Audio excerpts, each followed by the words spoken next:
Welcome back to our Friday show. Here's a startling statistic. The Centers for Disease Control and Prevention reports that 1 in 5 high school students report being bullied on school property, and it's highest in middle school. Our next guest is the co-founder of Stand for the Silent, an organization that puts the warning signs directly in the spotlight. Joining us to talk more about this and his personal story, Kirk Smalley. We welcome him to Virginia this morning. Kirk, it's nice to see you this morning.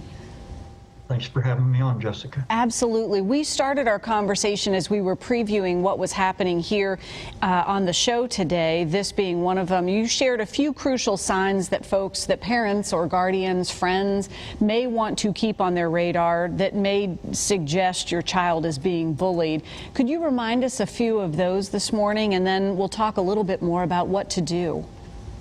Yes, ma'am. You know, some of the signs that your kid may be being bullied would be, feigning illness, complaining of headaches, stomach aches, not wanting to go to school,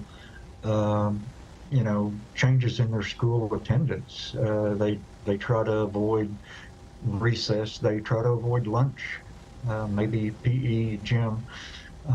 They have difficulty concentrating. Might display signs of anxiety or depression. Unfortunately, a lot of them talk about running away, and a lot of them talk about suicide. They may have a noticeable difference from other students, other kids their age, some type of a learning disability. Lack of the ability to be self-assertive, have insignificant social skills, body language that kind of reflects low self-esteem, head down, shoulders slumped, that type of thing. Another one would be to watch for injuries, that the kid really doesn't have a clear explanation on how they occurred. My son was bullied for 2 years in school before he took his own life, and he got to where he quit telling us about it. He would come home and have a new bruise or scrape or scratch or cut, and I fell down on the playground type thing. Those are all signs that we need to watch for. Kirk, you've given us a very comprehensive list, and that's important because, as you said, your son certainly was displaying certain circumstances, the bruises, the cuts, and brushing them off. But with that list that you've shared, there are so many things that parents want to be on the lookout for. But still, even when you're recognizing some of those signs, you may not be putting this whole picture together. You mentioned your 11-year-old son took his own life after experiencing bullying. You and your wife started this organization, Stand for the Silent, in response to that, and that's been very important to you. You've, I'm sure, had some incredible experiences with other parents being able to share appreciation for recognizing some of these signs and maybe knowing what to do next.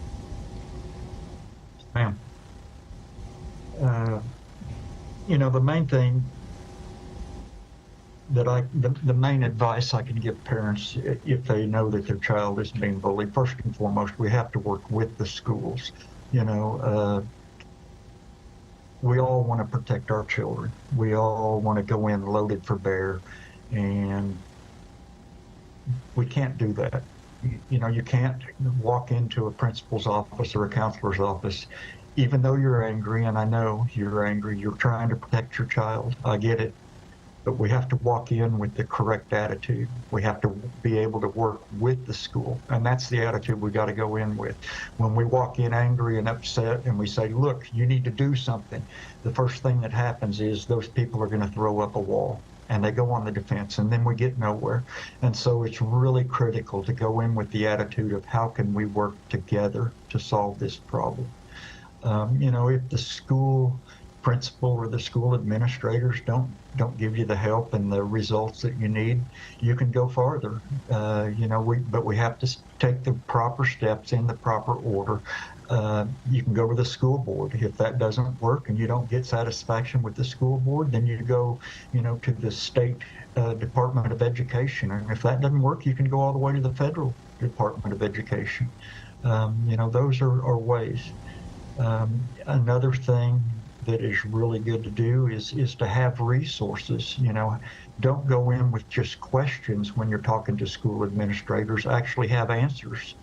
Have resources that you can offer. You know, we'd be more than willing to be a resource for you. We actually do school presentations free of charge to any school that brings us in. We bring tons of printed material and resources that we leave that aren't only for the school, but are also for the parents and students. You know, we've been to 6,078 schools. I've talked to a little over 4.6 million kids in the past 13 years, and we've had really good success making a difference in hallways. Kirk, thank you for that, and thank you. You've shared some very actionable ideas today, and as you said, you want to avoid going in loaded for bear, so to speak, being angry and having your own wall, because folks are just going to bounce off of that. Be open, be communicative, and be receptive. Thank you for sharing your personal story and for these important insights. We appreciate you very much. We're going to share some information today. Thank you. Thank you, ma'am. Absolutely. We will have a direct link for more information on Stand for the Silent. You can look for that later today on our website. VirginiaThisMorning.com is the spot to go. And stay with us. We'll be right back with more of Virginia This Morning.